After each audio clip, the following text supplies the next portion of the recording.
이제 시간 문제야. 그 늙은 여자 재산 35억. 모조리 우리 손에 들어올 거야. 오빠, 진짜 대박이다. 그 여자 완전 넘어갔어. 오빠가 당신밖에 없어요 할 때마다 눈에서 하트 뿜는 거 봤어? 61살 늙은 여자가 뭔 사랑이야. 웃겨 죽겠어. 우리 엄마가 평생 그 여자 때문에 첩으로 살면서 멸시당했잖아. 이제 우리가 그 여자한테 복수할 차례지. 그 돈은 우리한테도 권리가 있다고. 맞아, 우리도 그 재산을 가질 권리가 있지. 근데 오빠, 그 늙은 여자랑 같이 살기 정말 지옥 같지? 그냥 눈 감고 돈 생각하면서 참는 거지. 이제 얼마 안 남았으니까. 돈 다 뺐으면 시골 요양원에 처박아 버리고 연락 끊으면 그만이야. 그 여자는 거기서 죽을 때까지 썩어가면 돼. 너도 들키지 않게 조심해. 우리 계획 완벽하게 성공시키자. 벽 뒤에 숨어 그들의 대화를 듣는 순간 제 심장이 멎는 것 같았습니다.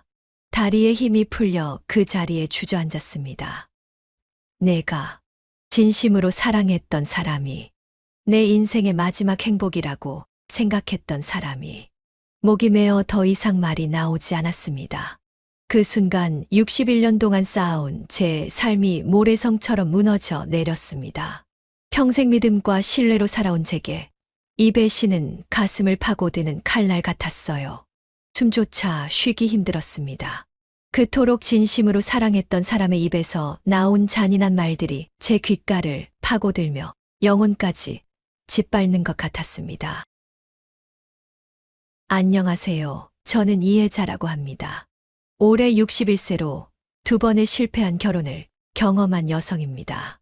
오늘 이 부끄럽고 아픈 이야기를 나누는 것은 정말 큰 용기가 필요했습니다. 제 가슴 속 깊이 묻어두고 드러내고 싶지 않은 아픈 상처이니까요. 첫 번째 결혼에서 저는 남편의 외도와 냉대로 40년을 고통스럽게 살았습니다. 그가 떠난 후 61세의 나이에 다시 찾아온 사랑이라 믿었던 두 번째 결혼에서는 더 큰 배신과 상처를 받았습니다. 평생 사랑받지 못했던 제가 마지막으로 찾은 행복이라 생각했던 그 사랑이 사실은 치밀한 복수와 사기극이었다는 사실을 알게 되었을 때 그 절망감은 말로 표현할 수 없습니다. 하지만 저의 이야기를 통해 저와 비슷한 상황에 처한 분들께 깊은 공감과 위로가 되길 바라는 마음에 이 이야기를 해볼까 합니다. 그리고 혹시 지금 외로움에 힘들어 하시는 분들, 누군가의 달콤한 말에 마음이 흔들리시는 분들께 작은 용기가 되었으면 합니다. 여러분도 댓글로 여러 의견을 나눠주시고 응원도 부탁드립니다. 시작하기 전에 구독과 좋아요, 알림 설정을 해주시면 앞으로도 우리 노년층의 소중한 경험과 지혜를 함께 나눌 수 있을 것 같습니다.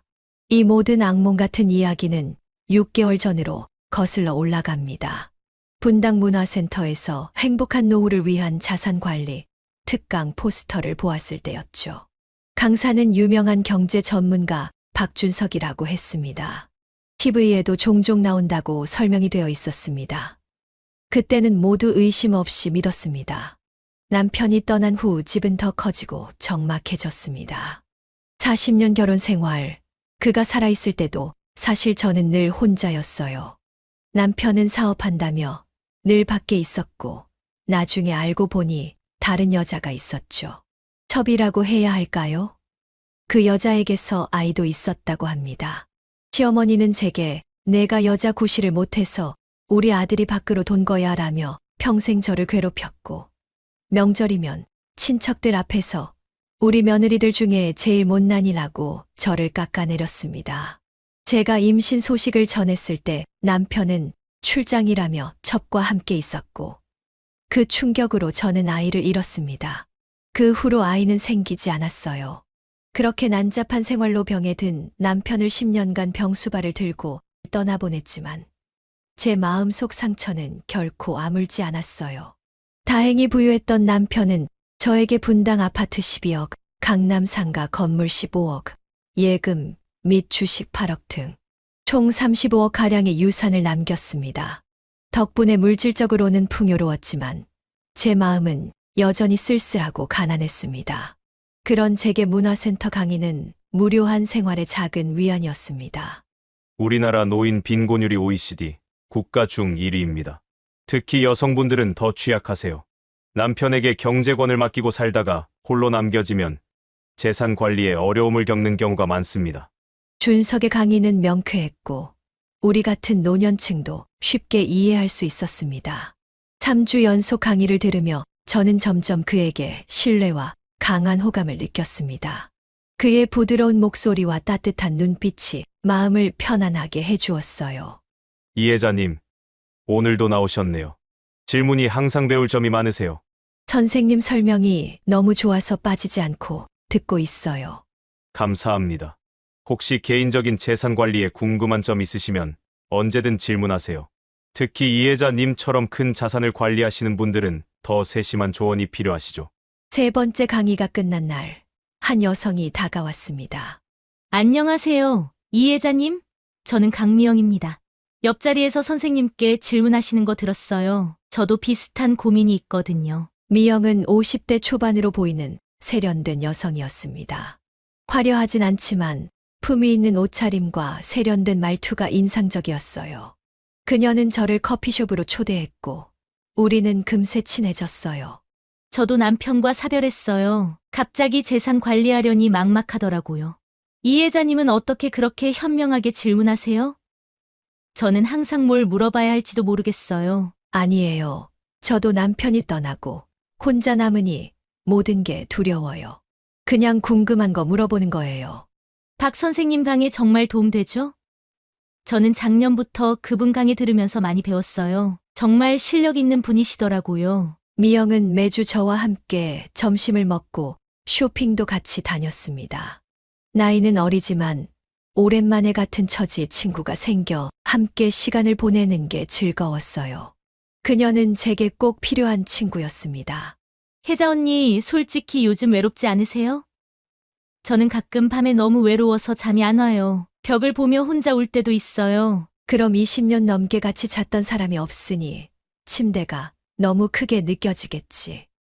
사실 남편이 살아있을 때도 자주 빈자리였지만 그래도 누군가 있다는 것만으로 위안이 됐나 봐요. 근데 언니, 저 할 말이 있는데 사실 박 선생님이 언니에 대해 물어보시더라고요. 뭐, 박 선생님이? 순간 가슴이 쿵 내려앉는 듯 했습니다. 네, 언니한테 호감이 있으신가 봐요. 그래서 제가 알아보니 언니보다 3살 정도 연하시지만 한번 만나보시면 어떨까요? 따로 식사라도 같이 할 수 있냐고 물어보시던데. 가슴이 두근거렸습니다. 61세의 나이에 이런 감정을 다시 느낄 수 있을까 싶었어요. 40년 동안 사랑이라곤 받아본 적 없는 제게 이런 관심은 너무나 새롭고 설레는 일이었습니다. 글쎄, 난 잘 모르겠네. 내 나이에 좀 그러지 않을까. 언니가 부담스러워 하실까봐 저도 망설였는데 제가 지켜보니 박 선생님 정말 괜찮은 분 같아요. 제가 다른 강좌에서 만나서 거의 1년을 봐왔고 그분이 강의하신다고 해서 이곳으로 오게 된 거거든요. 항상 따뜻하고 지적이고 나이도 58세면 연하라고 말할 수도 없어요. 언니랑 3살 차이밖에 안 나잖아요. 처음에 정말 많이 망설였지만 이상하게 마음이 끌렸어요. 다른 사람이면 거절했을 텐데 그냥 식사만 하는 거야 라며 자기 합리화를 하면서 미영의 주선으로 준석과 처음 개인적으로 만나게 되었습니다. 고급 레스토랑에서의 저녁 식사. 준석은 제가 상상했던 것보다 더 매력적이었어요. 키가 크고 단정한 외모에 깊이 있는 눈빛이 인상적이었습니다. 무엇보다 그의 세심한 배려가 마음을 사로잡았어요. 이혜자님, 오늘 정말 아름다우세요. 그 블라우스 색이 정말 잘 어울리네요. 피부 톤을 환하게 살려주는 것 같아요. 아이고, 이 나이에 무슨. 부끄럽네요. 제 얼굴이 화끈거렸습니다. 나이는 숫자에 불과해요. 혜자님의 지적인 눈빛과 우아함은 어떤 젊은 여성보다 매력적입니다. 경험과 지혜가 더해진 아름다움이란 이런 것이 아닐까요? 그의 말 한마디 한마디가 제 마음을 녹였습니다. 남편은 결혼 생활 내내 저에게 한 번도 그런 말을 해준 적이 없었거든요. 사실 제 남편은 저를 한 번도 예쁘다고 말해준 적이 없어요. 항상 사업 얘기만 하다가 집에 들어오면 TV만 보고 가끔은 제가 투명인간 같다는 생각도 들었어요. 그런 아름다운 부인을 두고 그렇게 대했다니 정말 안타깝네요. 계자님은 정말 특별한 분이신데, 제가 옆에 있었다면 매일 아침 일어나서 당신이 얼마나 아름다운지 말해드렸을 거예요. 그리고 매일 밤 얼마나 소중한 사람인지 느끼게 해드렸을 거예요. 그의 달콤한 말에 저는 소녀처럼 얼굴이 붉어졌습니다. 평생 듣고 싶었던 말을 이제야 듣는 것 같았어요. 그렇게 저는 준석과 점점 가까워졌고 그의 달콤한 말과 다정한 행동에 완전히 빠져들었습니다. 그때는 몰랐습니다. 제가 그의 치밀한 복수극에 한 걸음씩 빠져들고 있다는 것을. 그리고 그 끝에는 제 인생의 가장 큰 배신과 절망이 기다리고 있다는 것을. 저는 가난한 집안에서 태어나 어릴 때부터 부지런히 공부해 간호대학을 졸업했습니다. 부모님과 동생을 돕기 위해 큰 병원에 취직해 열심히 일하던 중 제 인생을 완전히 바꿔놓을 한 남자를 만났습니다. 김정석. 그는 당시 유명한 건설회사 회장의 아들이었습니다. 병원에 입원한 그의 어머니를 간호하면서 우리는 가까워졌고 그는 제게 청혼했습니다. 가난한 간호사와 재벌 2세의 결혼. 동화 같은 이야기였지만 시작부터 쉽지 않았습니다. 간호사 출신을 며느리로. 말도 안 돼. 우리 집안에 먹칠하는 거야. 김 회장네 딸도 있고 박 의원 따님도 있는데 하필 이런 애를 데려오다니. 시어머니는 제가 듣는 앞에서 그렇게 소리쳤습니다. 하지만 정석은 부모님의 반대를 무릅쓰고 저와 결혼했습니다. 그때는 몰랐습니다. 그가 진심으로 저를 사랑해서가 아니라 부모님이 정해준 신부를 거부하는 반항심에서 저를 선택했다는 것을. 결혼 초부터 정석은 사업 때문에 바쁘다며 집에 잘 들어오지 않았습니다. 처음에는 이해했습니다. 회사를 물려받기 위해 열심히 일하는 거라고 생각했으니까요. 하지만 점점 그의 귀가 시간은 늦어졌고 주말에도 중요한 미팅이라며 집을 비웠습니다. 바깥에서는 모두가 부러워하는 성공한 사업가였지만 집에서의 그는 달랐습니다. 대화는 거의 없었고 있어도 오늘 뭐 했어? 라는 형식적인 질문뿐이었죠. 제가 대답하기도 전에 그는 이미 신문을 펼치거나 TV를 켜곤 했습니다. 명절이면 시어머니의 구박은 더 심해졌습니다. 아이고, 우리 며느리는 친정에서 배운 게 너무 없나 봐. 음식 하나 제대로 못하다니. 김 회장 며느리는 음식 솜씨가 어찌나 좋은지 시집와서 한 번도 실수한 적이 없다던데. 친척들 앞에서 시어머니는 제가 끓인 국물을 한 숟가락 맛보더니 얼굴을 찌푸렸습니다. 이게 뭐야? 소금은 넣은 거야? 안 넣은 거야? 이런 걸 어떻게 손님상에 내놓아? 창피해서 어쩌나. 그러고는 국그릇을 들어 싱크대에 쏟아버렸습니다. 저는 부엌 구석에서 눈물을 삼키며 다시 국을 끓여야 했습니다. 남편은 그 모습을 보고도 아무 말 없이 거실로 나가버렸죠. 친정에 도움을 청할 수도 없었습니다. 부모님은 제가 좋은 집에 시집 갔다고 자랑스러워하셨고 동생 정호는 제 덕분에 대학까지 졸업할 수 있었으니까요. 그들에게 제 불행을 털어놓는다면 모두 실망할 거라는 생각에 그저 참고 살았습니다.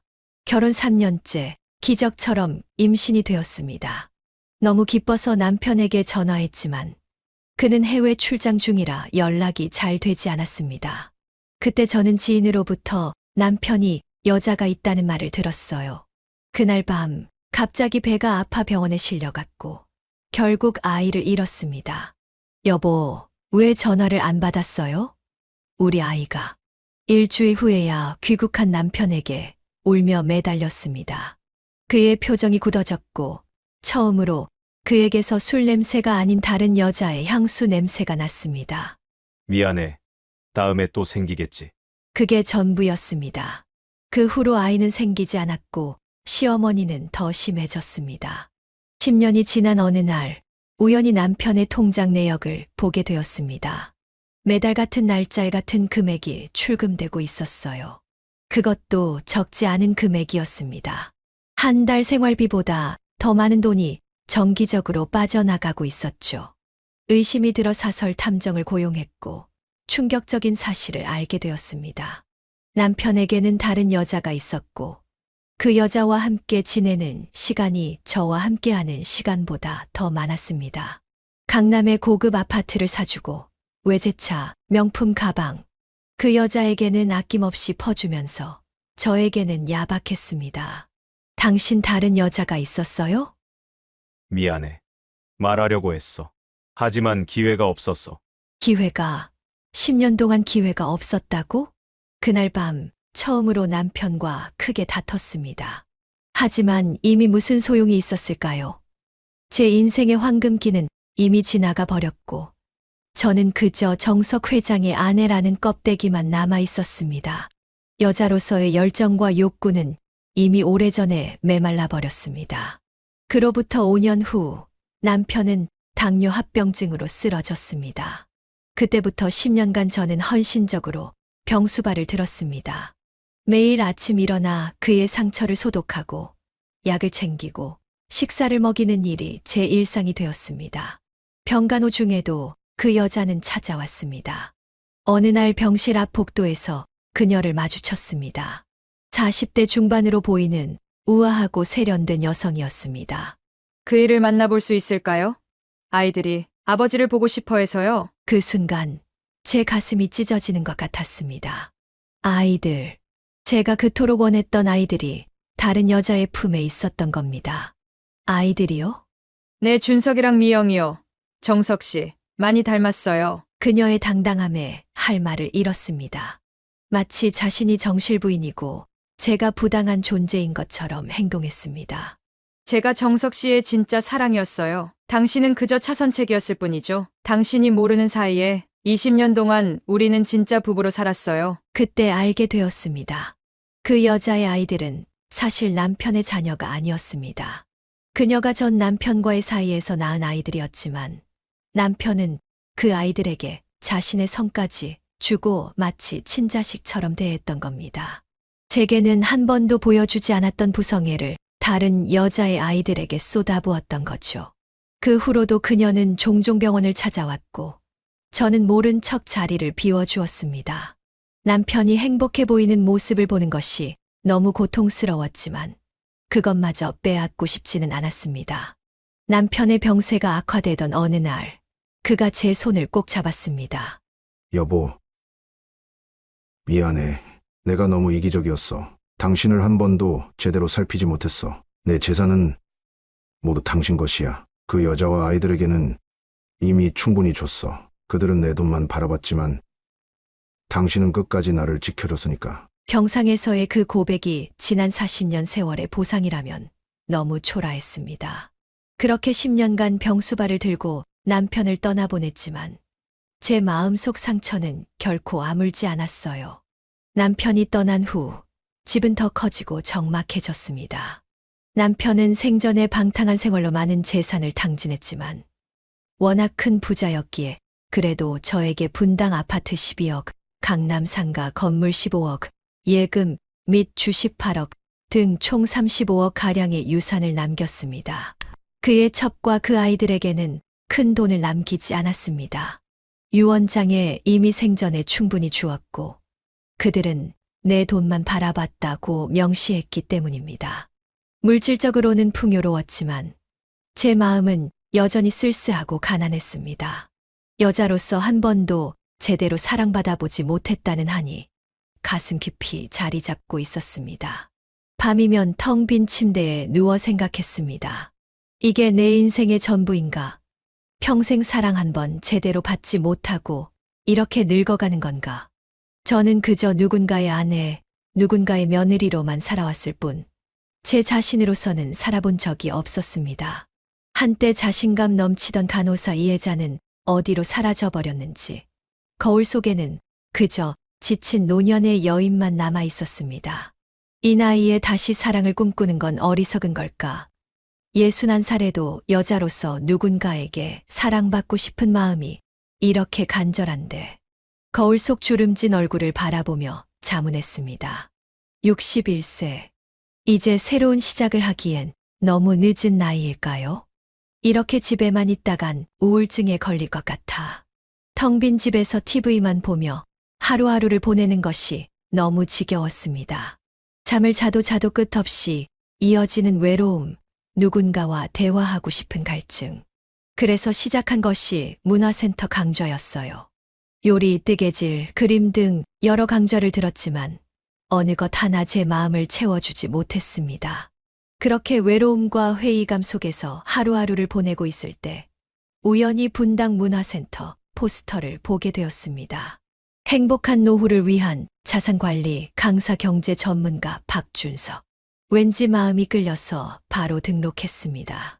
그리고 오랜만에 문화센터로 향하는 발걸음이 가벼웠습니다.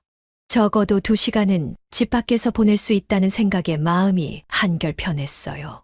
그리고 어쩌면 비슷한 처지의 누군가를 만날 수도 있지 않을까 하는 작은 기대도 있었습니다. 하지만 인생이란 참 아이러니합니다. 외로움을 달래기 위해 찾아간 그곳에서 시작된 새로운 인연이 제 평생의 상처보다 더 큰 아픔을 안겨줄 거라는 것을, 그리고 그 아픔을 통해 비로소 진정한 나를 찾게 될 거라는 것도 말이죠. 미영의 소개로 만나게 된 준석과의 첫 데이트는 생각보다 훨씬 즐거웠습니다. 고급 레스토랑에서의 저녁 식사에서 그는 키가 크고 단정한 외모에 깊이 있는 눈빛이 인상적이었어요.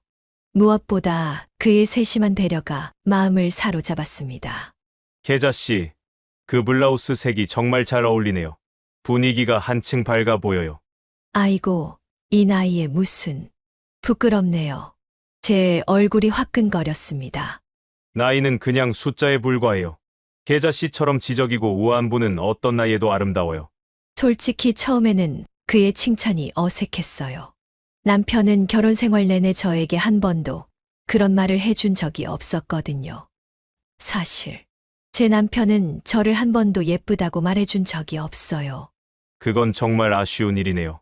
계자씨는 충분히 관심받고 사랑받을 자격이 있는 분인데. 그의 말은 과하지 않으면서도 따뜻했습니다. 식사를 마치고 그는 제 손을 살짝 잡았고 그날 밤 저는 오랜만에 설레는 마음으로 잠들었어요. 그 후로 우리는 자주 만났습니다. 클래식 음악회 티켓을 선물하고 제가 좋아하는 작가의 신간을 사주고 매주 신선한 꽃다발도 보내왔어요. 한 달쯤 지났을 때 준석은 한강이 내려다 보이는 레스토랑에서 제 손등에 부드럽게 입맞춤했고 그날 밤 처음으로 키스했습니다. 61세의 나이에 느끼는 설렘이라니. 제 심장은 마치 20살 소녀처럼 두근거렸어요. 그의 부드러운 손길이 제 얼굴을 감쌌을 때 오랫동안 여자로서 잊고 있던 감정들이 물밀듯이 쏟아져 나왔습니다. 2달쯤 지났을 때 준석은 제게 더 가까워지고 싶다고 말했습니다. 그의 아파트에서 직접 요리한 파스타를 먹고 클래식 음악에 맞춰 춤을 추었어요. 그의 품에 안겨 있을 때면 저는 다시 젊은 여자가 된 것 같았습니다. 계자씨, 나와 정식으로 사귀어보면 어떨까요? 그의 제안에 네, 우리 사귀어봐요. 라고 답했고 그날 밤 처음으로 그의 품에 안겼습니다. 아침에 눈을 떴을 때 그가 직접 커피를 내려와 침대로 가져다 주었어요. 우리의 첫 아침이네요. 커피 한 잔 어떠세요? 그 후로 우리는 자주 함께 지냈습니다. 아침마다 그가 준비한 커피 향기에 눈을 뜨는 일상이 꿈만 같았어요. 취미로 시작한 원예도 함께 즐겼고 저녁이면 같이 요리를 하거나 영화를 보며 시간을 보냈어요. 한 달쯤 지났을 때 동생 정호가 갑자기 찾아왔습니다. 누나 잘 지내요? 요즘 전화도 잘 안 받길래 걱정돼서 왔어요. 아, 미안해. 요즘 좀 바빴어. 바빴다고요? 누나가 무슨 일로 바쁘셨어요? 동생에게 준석 이야기를 하자 그의 표정이 굳어졌습니다. 누나 그 사람에 대해 잘 알아보고 만나신 거예요? 요즘 돈 많고 나이 든 여자분들을 노리는 사기꾼들 많다고 하잖아요. 정호야, 걱정 고마워. 하지만 준석 씨는 달라. 내가 나이 들었다고 판단력까지 흐려진 건 아니야. 정호가 돌아간 후 얼마 지나 준석과 동거를 시작하기로 했습니다. 그의 아파트로 이사해 함께 지내면서 더 행복한 시간을 보냈어요. 하지만 한 달쯤 지나자 미묘한 변화가 느껴지기 시작했습니다.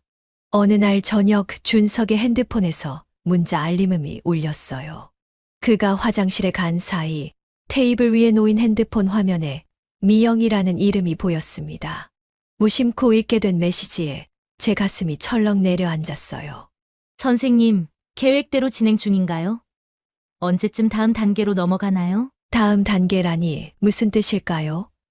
준석이 화장실에서 나오자 저는 아무 일도 없었던 것처럼 행동했지만 마음 한구석에 작은 의심이 생겼습니다. 며칠 후 미영이 찾아왔을 때 우연히 그녀의 지갑이 열린 것을 보았어요. 그 안에는 강미영이라고 적힌 신분증이 있었습니다. 그동안 그녀는 자신의 성이 김이라고 했는데 왜 거짓말을 한 걸까요? 미영 씨, 성이 강 씨였나? 전에는 김이라고 했던 것 같은데. 그녀가 순간 당황하는 모습이 보였습니다. 아, 그게 결혼했다가 이혼해서요. 예전에는 남편 성을 썼었는데 이제는 다시 본래 성으로 돌아갔어요. 그녀의 설명에 한국도 남편 성을 따르나 뭔가 석연치 않은 느낌이 들었어요. 게다가 최근 준석의 행동도 미묘하게 달라졌습니다. 밤에 몰래 전화하는 모습을 본 적이 있고 제가 다가가면 황급히 통화를 끊었어요. 어느 날 준석이 샤워하는 동안 궁금증을 참지 못하고 그의 서랍을 살짝 열어봤습니다. 거기서 강준석이라는 이름의 신분증을 발견했어요. 그리고 미영과 함께 찍은 사진도 있었는데 사진 뒷면에는 오빠, 우리 꼭 성공하자라는 글씨가 적혀 있었습니다. 가슴이 쿵 내려앉았어요. 준석이 박준석이 아니라 강준석이라니. 게다가 미영과는 어떤 관계인 걸까요? 머릿속이 복잡해졌습니다. 다음 날 미영을 따로 만나 물어보기로 했어요. 미영 씨, 솔직히 말해줄래? 준석 씨와는 어떤 관계야? 미영의 표정이 굳어졌다가 이내 미소를 지었습니다. 무슨 말씀이세요? 그냥 오래된 친구 사이예요. 그럼 왜 준석 씨를 오빠라고 불러? 사진 뒷면에 그렇게 적혀 있던데. 미영의 얼굴이 창백해졌습니다. 그녀는 잠시 망설이더니 한숨을 쉬었어요. 사실 준석 씨는 제 오빠예요. 우리가 처음 만났을 때 말하지 않은 건 언니가 오해할까봐 그랬어요. 그냥 좋은 사람 소개해주고 싶었을 뿐이에요. 왜 이제서야 말해? 그리고 왜 준석 씨는 자신의 성을 박이라고 했지? 준석 오빠가 과거에 금융사고로 조금 안 좋은 기록이 있어서 사람들이 선입견을 갖지 않게 하려고 그랬어요. 정말 나쁜 의도는 없었어요, 언니. 그녀의 설명이 그럴듯했지만 여전히 뭔가 이상한 느낌이 들었습니다. 집에 돌아와 준석에게 직접 물어보기로 했어요. 준석 씨, 솔직히 말해줄래요? 당신 이름이 강준석 맞죠? 그리고 미영 씨는 당신 여동생이고요. 그의 표정이 굳어졌습니다. 잠시 침묵이 흐른 후 그가 깊은 한숨을 내쉬었어요. 계자 씨, 사실대로 말씀드리려고 했어요. 하지만 타이밍을 찾지 못했어요. 네, 맞아요. 제 성은 강이고 미영이는 제 여동생이에요. 하지만 이건 단지 형식적인 것일 뿐, 제 마음만은 진심이었어요. 왜 처음부터 사실대로 말하지 않았어요?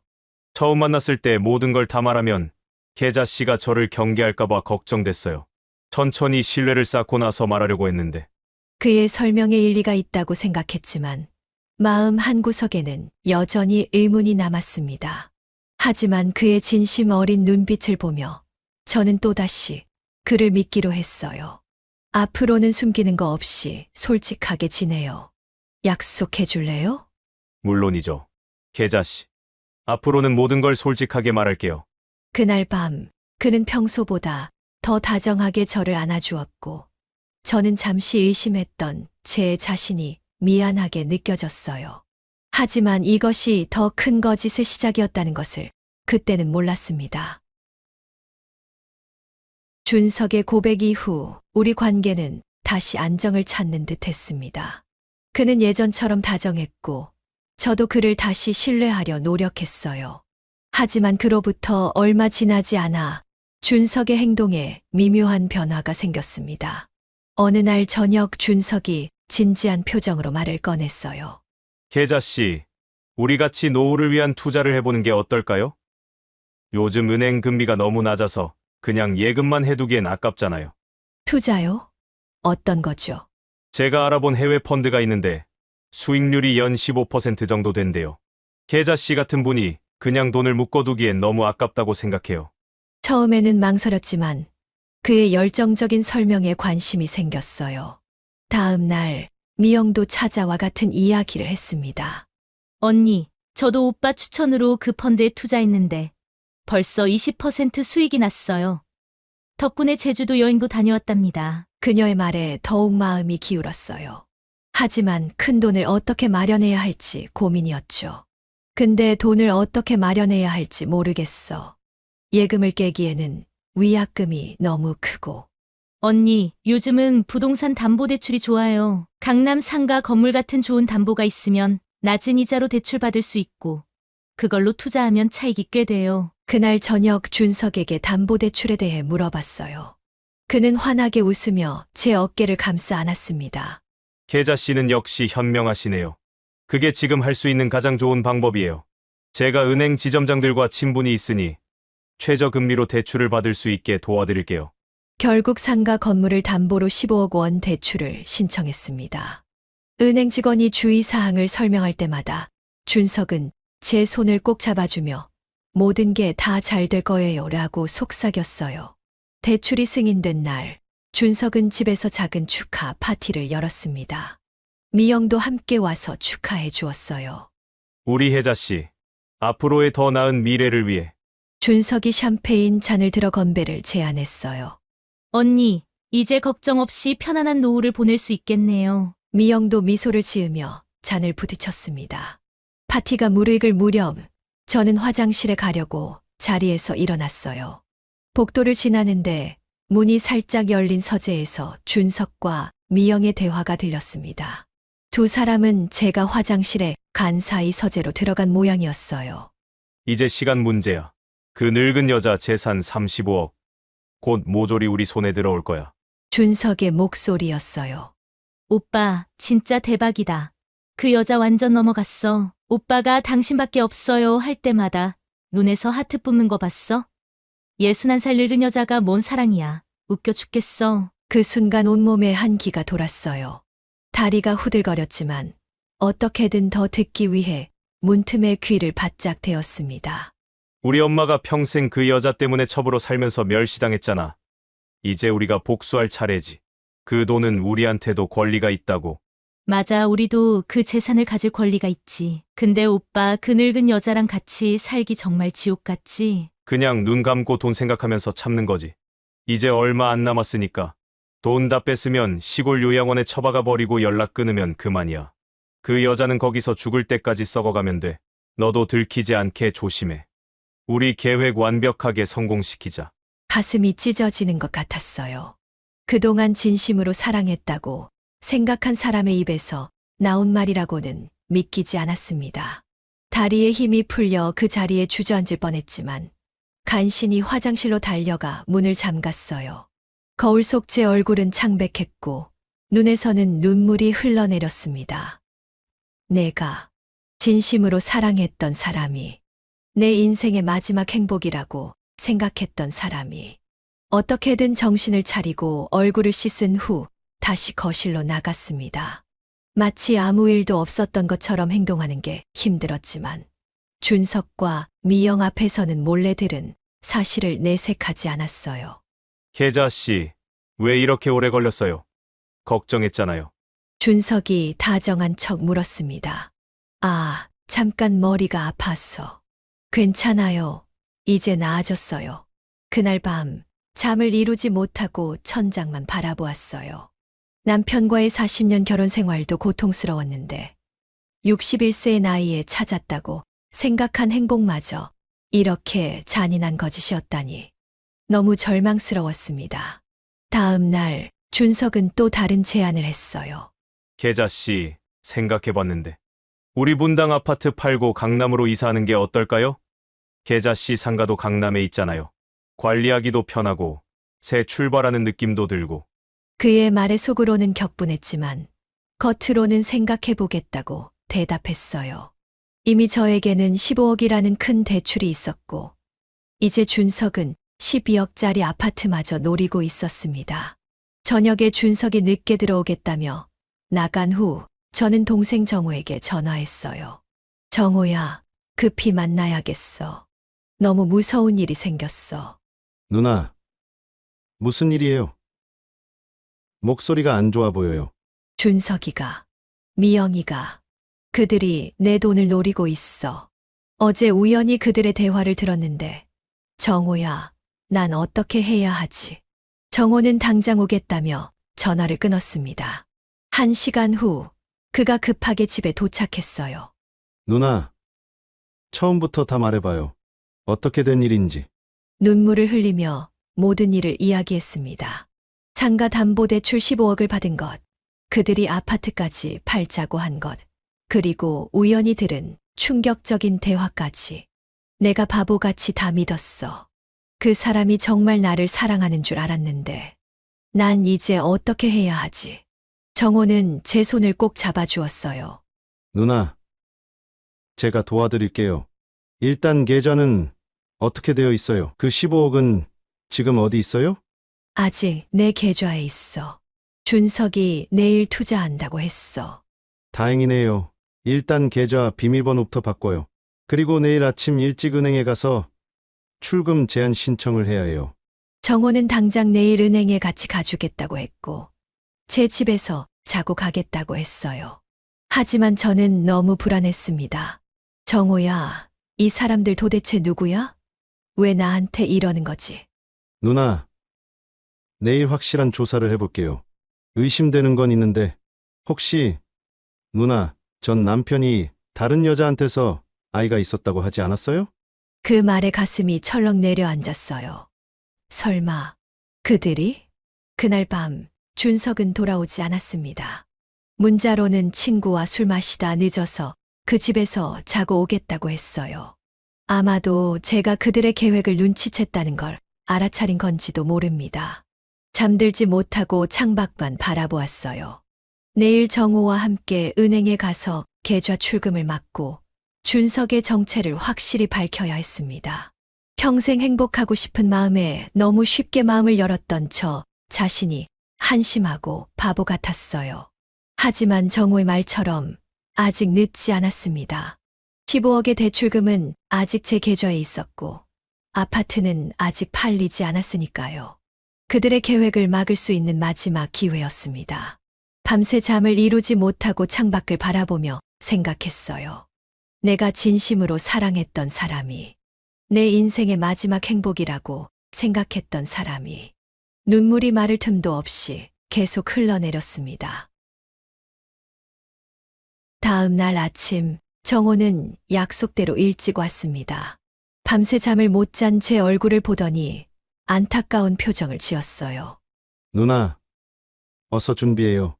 은행 문 열자마자 가서 계좌 조치부터 해야 해요. 은행에 도착해서 저는 떨리는 마음으로 통장을 내밀었습니다. 이 계좌 출금을 당분간 중지시켜 주세요. 제 명의로 된 모든 계좌요. 은행 직원이 의아한 표정을 지었습니다. 이혜자님, 어제 댁의 남편분께서 이 계좌에서 10억을 다른 계좌로 이체하셨는데요. 혹시 모르셨나요? 순간 다리에 힘이 풀렸습니다. 어제 준석이 돌아오지 않은 이유가 있었던 거예요. 무슨 말씀이세요? 누가 출금했다고요? 강준석 님이요. 이혜자님께서 위임장을 써주셔서 처리해드렸습니다. 정호가 직원에게 물었어요. 위임장이 있나요? 좀 볼 수 있을까요? 직원이 보여준 위임장에는 분명 제 서명이 있었습니다. 하지만 저는 그런 적이 없었어요. 이건 제 서명이 아니에요. 위조됐어요. 은행은 즉시 남은 계좌를 동결시키고 경찰에 신고하기로 했습니다. 다행히 아직 5억 원이 계좌에 남아 있었어요. 은행을 나와 정호의 차에 앉았을 때 저는 그만 주저앉아 울고 말았습니다. 이제 어떻게 10억이나 가져갔어. 누나, 아직 끝난 게 아니에요. 제 친구들이 도와줄 거예요. 김 변호사는 법률 전문가고 윤 형사는 노인 대상 사기를 전담하는 경찰이에요. 그날 오후 우리는 경찰서에서 김 변호사와 윤 형사를 만났습니다. 그들은 제 상황을 진지하게 들어주었어요. 준석이란 사람에 대해 조사해 볼게요. 전가가 있으면 금방 찾아낼 수 있을 거예요. 그런데 아무리 생각해도 이상해요. 왜 준석과 미영이 갑자기 나타나서 이런 짓을 하는 거죠? 김 변호사가 조심스럽게 말했습니다. 혹시 전 남편분과 관련이 있을 가능성은 없을까요? 재산 문제나 갈등이 있었던. 그 순간 제 머릿속에 번개가 치듯 떠올랐어요. 남편의 첩. 그 여자가 낳은 아이들이 아니었지만 남편이 키웠다는 그 아이들. 설마 윤영사에게 남편의 첩 이야기와 그 여자의 자녀들에 대해 말했습니다. 그러자 윤영사가 컴퓨터로 뭔가를 검색하기 시작했어요. 혹시 그 여자 이름이 강장미 씨인가요? 네, 맞아요. 어떻게 아셨죠? 여기 기록이 있네요. 강장미의 자녀들 강준석, 강미영. 둘 다 사기 전과가 있어요. 특히 강준석은 노인 여성들을 속여 재산을 가로챈 전력이 3건이나 있습니다. 사진을 보니 틀림없는 준석과 미영이었어요. 가슴이 무너져 내렸습니다. 그럼 처음부터 그들은 내 재산을 노리고. 네, 아마도 복수심도 있었던 것 같습니다. 강장미 씨가 평생 첩으로 살았으니 그 자녀들이 원망을 품었을 수도 있죠. 잠시 말을 잇지 못했어요. 제가 평생 원망했던 남편의 첩. 하지만 그 여자도 사실은 피해자였을지 모른다는 생각이 들었습니다. 그리고 그 아이들은 자신들 나름의 상처를 안고 자랐겠죠. 그들이 나쁜 짓을 하는 건 변명이 될 수 없지만 어쩌면 그들도 나름의 아픔이 있었나 봐요. 정호가 제 어깨를 감싸 안았습니다. 누나, 그래도 그들이 한 행동은 용서받을 수 없어요. 우선 남은 재산을 지키고 빼앗긴 돈도 찾아와야 해요. 김 변호사가 다음 단계를 설명했습니다. 일단 3가지를 동시에 진행해야 합니다. 첫째, 아파트 매매 계약을 취소하는 절차. 둘째, 상가담보대출 관련 법적 조치. 셋째, 준석과 미영 검거를 위한 증거 수집. 윤영사가 덧붙였어요. 강준석은 이미 계좌이체로 흔적을 남겼지만 더 확실한 증거가 필요합니다. 그들이 범행을 자백하는 내용을 녹음할 수 있다면 가장 좋을 텐데요. 정호가 손가락을 튕기며 말했어요. 제 대학 동기 윤상철이 기억나요? 지금 부동산 개발업체 사장인데 준석에게 동업자 행세를 하면 어떨까요? 큰 돈을 벌 수 있는 기회라며 접근하면. 윤영사의 눈이 반짝였습니다. 좋은 생각입니다. 강준석 같은 사기꾼들은 항상 더 큰 돈에 눈이 멀어요. 우리가 미끼를 던져서 유인할 수 있겠네요. 그날 밤 우리는 정호의 집에서 구체적인 계획을 세웠습니다. 윤상철은 흔쾌히 도와주겠다고 했어요. 그는 성공한 사업가 행세를 하며 준석에게 접근해 투자 제안을 할 예정이었습니다. 윤상철 씨, 고마워요. 위험할 수도 있는데. 아니에요, 누님. 이런 나쁜 놈들 때문에 억울한 분들이 너무 많아요. 저도 예전에 어머니가 비슷한 일을 당할 뻔했거든요. 꼭 도와드리고 싶습니다. 정호가 제 손을 꼭 잡았습니다. 누나, 이제 우리가 행동할 차례예요. 누나는 평생 남들을 위해 살았지만 이제는 누나 자신을 위해 싸울 때예요. 그의 말에 용기가 생겼습니다. 비록 속고 배신당했지만 아직 모든 것이 끝난 건 아니었어요. 이제 제가 직접 나서서 제 인생을 지켜야 할 때였습니다. 그래, 내 말이 맞아. 이 나이에 배신당했다고 주저앉아 있을 수는 없지. 내가 바보처럼 속았지만 이제는 똑똑하게 대처할 거야. 다음 날 부동산 중개사를 찾아가 아파트 매매 계약 취소를 위한 절차를 시작했습니다. 다행히 아직 계약금을 주고받은 상태는 아니어서 비교적 수월하게 진행될 수 있었어요. 은행에도 방문해 담보대출 관련 법적 조치를 상담했습니다. 서명 위조 증거가 확실했기 때문에 은행도 적극 협조하겠다고 했어요. 집에 돌아와 침대에 누워 천장을 바라보며 생각했습니다.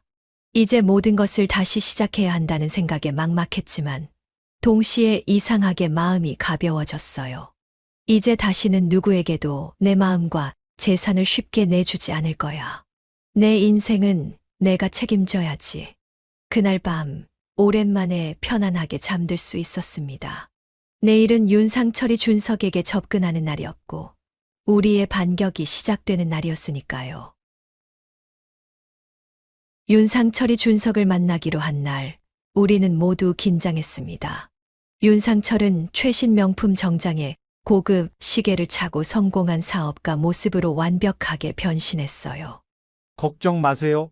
사업하면서 이런 사람들 많이 만나봤어요. 녹음기는 제 가방 안에 있고 모든 대화가 녹음될 거예요. 윤상철은 준석이 자주 가는 고급 바에서 그를 우연히 만나기로 했습니다. 그날 밤 윤상철에게서 전화가 왔어요. 이혜자님, 성공했습니다. 그 자식이 완전히 넘어왔어요. 제가 해외에서 큰 돈을 벌어왔는데 급하게 투자처를 찾고 있다고 했더니 눈이 완전히 돈에 멀어서 자기 계획을 다 불어버렸어요. 다음 날 정호의 집에서 우리는 녹음된 내용을 들었습니다. 윤 사장님, 솔직히 말해서 지금 제가 어떤 늙은 여자한테서 35억을 뜯어내려고 하는 중이에요. 이미 15억은 확보했고 곧 아파트 계약금 2억도 받을 거예요. 오, 그렇군요. 어떻게 그렇게 큰 돈을? 그냥 외로운 늙은 여자 하나 꼬셨죠. 제 여동생이랑 짜고 접근했어요. 그 늙은 자가 열이 아버지 돈으로 호강하던 여자거든요. 우리 어머니는 평생 첩으로 살면서 멸시받고 고통받았어요. 반면에 그 여자는 정실부인 행세하면서 떵떵거리며 살았죠. 이제 그 돈 다시 찾아오는 거예요. 원래 우리 것이었던 돈이니까요. 윤 형사가 녹음을 멈추고 말했어요. 이것만으로도 충분합니다. 이제 체포영장을 신청할 수 있어요.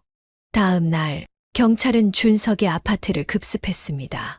그곳에서 미영도 함께 체포되었어요. 압수된 컴퓨터에서는 저 말고도 다른 피해자들의 명단과 재산 상태가 기록된 파일이 발견되었습니다. 준석과 미영이 체포되었다는 소식을 들었을 때 마음이 복잡했어요. 기뻤지만 동시에 슬펐습니다. 제 진심 어린 사랑이 그들에게는 그저 사기 계획의 일부였다니. 일주일 후 경찰서에서 준석을 마주했습니다. 구치소 생활로 그의 얼굴은 초췌해 보였어요. 준석 씨, 아니 강준석 씨. 당신이 한 일은 파렴치한 사기예요. 내 마음을 갖고 장난친 건 용서할 수 없어요. 당신은 내 아버지 돈으로 호강했잖아. 우리 어머니가 평생 첩으로 얼마나 서러웠는지 알아? 나도 피해자예요. 당신 아버지, 내 남편은 나도 사랑해 준 적 없어요. 그 사람 때문에 나도 평생 외롭게 살았어요. 준석의 표정이 잠시 흔들렸습니다. 하지만 곧 비웃음을 지었어요. 그래요? 그럼 우리 비슷하네요. 둘 다 불행한 사람들. 하지만 난 이제 감옥에 가고 당신은 그 큰 재산 갖고 살 거잖아요. 이건 공평한가요? 공평하지 않죠. 하지만 나는 적어도 다른 사람을 속이고 해치지는 않았어요. 당신처럼. 그렇게 경찰 조사가 끝나고 재판이 시작되었습니다. 법정에 설 때마다 긴장됐지만 윤 형사와 김 변호사의 도움으로 차분히 증언할 수 있었어요. 사건의 모든 과정과 제가 받은 상처를 담담하게 이야기했습니다. 재판은 3개월 동안 계속됐고 결국 준석은 5년, 미영은 3년의 징역형을 선고받았습니다. 빼앗긴 10억 중 7억은 동결된 그들의 계좌에서 발견되어 돌려받을 수 있었어요.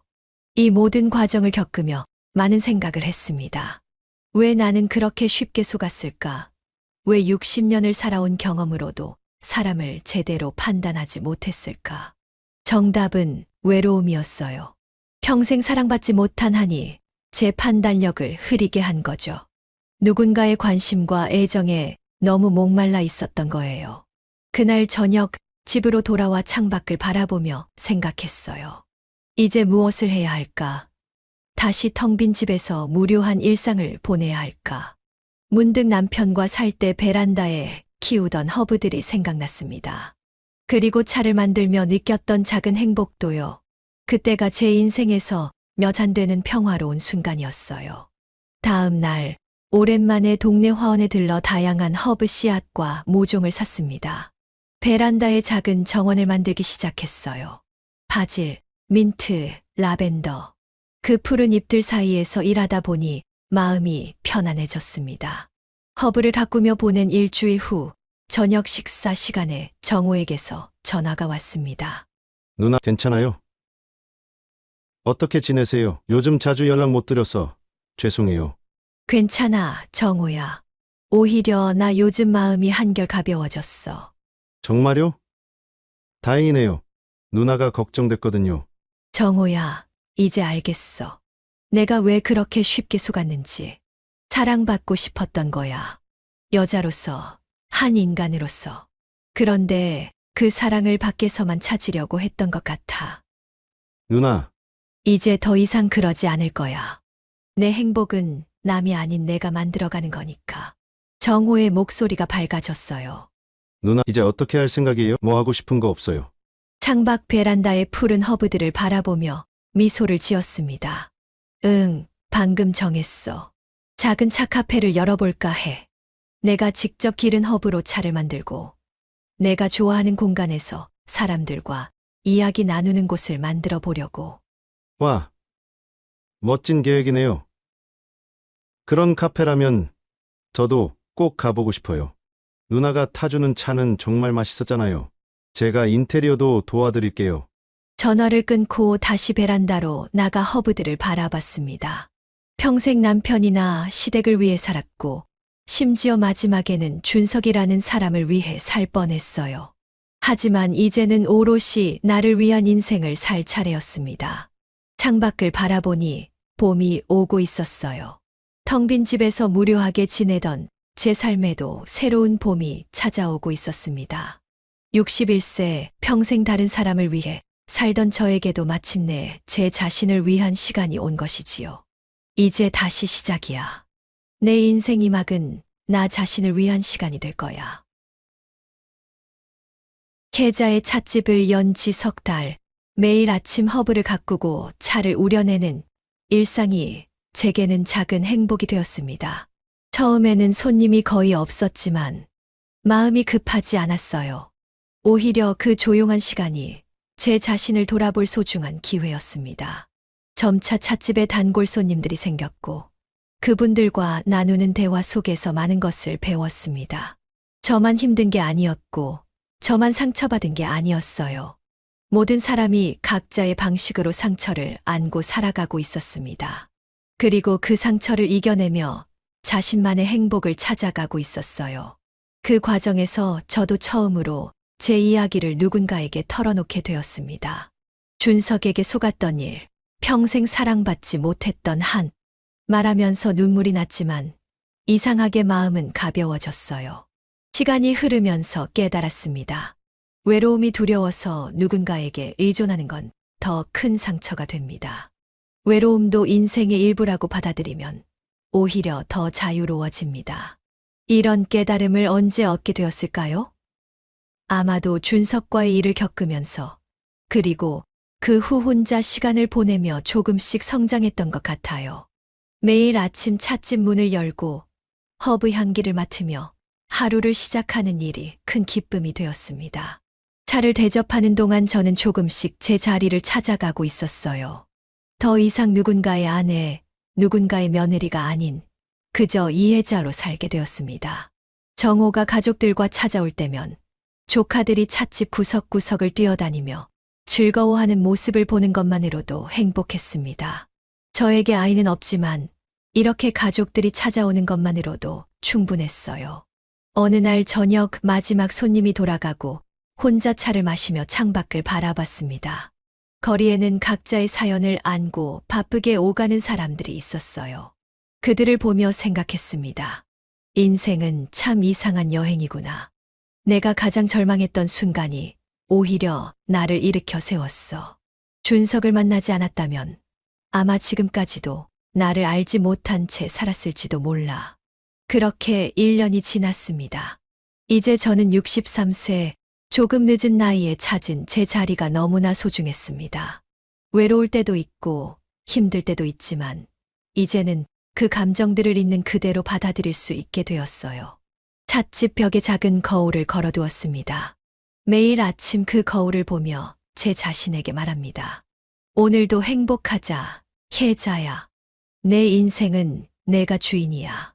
이제 더 이상 다른 사람의 사랑과 인정을 갈구하지 않습니다. 제 자신을 사랑하고 있는 그대로 받아들이는 법을 배웠으니까요. 그것이 제가 61세의 나이에 얻은 가장 큰 선물입니다. 행복은 찾는 게 아니라 만드는 것입니다. 내가 나를 사랑하지 않으면 누가 나를 사랑해 줄 수 있을까요? 나이가 들어도 새롭게 시작할 수 있습니다. 오히려 더 깊고 단단한 행복을 만날 수 있어요. 창밖으로 봄비가 내리고 있습니다. 그 빗소리를 들으며 저는 조용히 미소 짓습니다. 이제 더 이상 두렵지 않습니다. 무엇이 오든 그것을 맞이할 준비가 되어 있으니까요. 제 인생의 진짜 봄은 이제 시작되었습니다. 이제 저는 님 편이나 준석 씨 남매를 원망하지 않습니다. 그는 제게 값비싼 수업료를 치르게 했지만 그 대가로 얻은 지혜는 그 어떤 돈으로도 살 수 없는 것이었으니까요. 매일 아침 베란다에서 차를 마시며 일출을 바라봅니다. 새로운 하루의 시작. 이제 저는 과거에 얽매이지 않고 오늘이라는 선물을 소중히 여기며 살아갑니다. 모든 지혜의 시작은 자신을 알아가는 것이라고 했습니다. 61년을 살아오면서 저는 이제야 진정한 제 모습을 알아가고 있는 것 같아요. 외로움에 현혹되어 잃은 것보다 이 경험으로 얻은 지혜와 인연이 더 값지다는 것을 깨달았습니다. 내 인생은 아직 끝나지 않았어요. 이제는 나를 위한 행복한 시간을 만들어가는 중입니다. 여러분, 노년의 삶이 결코 외롭지만은 않습니다. 오히려 이제야 진정한 자유를 느낍니다.